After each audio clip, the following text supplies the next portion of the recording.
இப்போ வந்து குற்றாலத்துல மெயினான காடு யாருன்னா நம்ம குற்றாலீஸ்வரர் சிவபெருமான் தான். ஆனா முதல்ல யார் இருந்தாங்கன்னா விஷ்ணு பகவான் தான் மெயின் காடா இருந்துச்சு. ஸோ வைஷ்ணவ சமயத்தை சார்ந்த கோயிலா அது இருந்திருக்கு.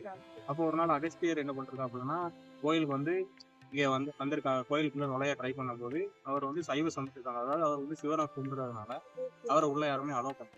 அதுக்கப்புறம் அவரு கொஞ்ச நாள் கழிச்சு வைஷ்ணவ சமயத்தை சார்ந்தவரா மாறி அந்த கோயிலுக்கு போனாரு.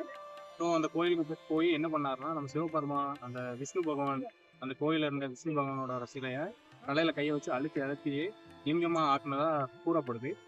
அப்படி லிங்கமா ஆக்கின உடனே ஆஹ் சிவபெருமானுக்கு ரொம்ப தலை வலிச்சதாகவும், அதனால 42 மூலிகை கலந்து ஒரு ஆயில் ஒன்று ரெடி பண்ணி சிவபெருமான் தலையில அப்ளை பண்றாங்க. அதனாலதான் இப்போ டெய்லி காலையில என்ன பண்ணுவாங்கன்னா கோயில்ல வந்து ஆஹ் நம்ம சிவலிங்கத்தோட தலையில வந்து ஆயில் அப்ளை பண்ணுவாங்க. கோயில் வந்து குற்றாலீஸ்வரர் கோயில் இங்க உருவானதா சொல்லுவாங்க.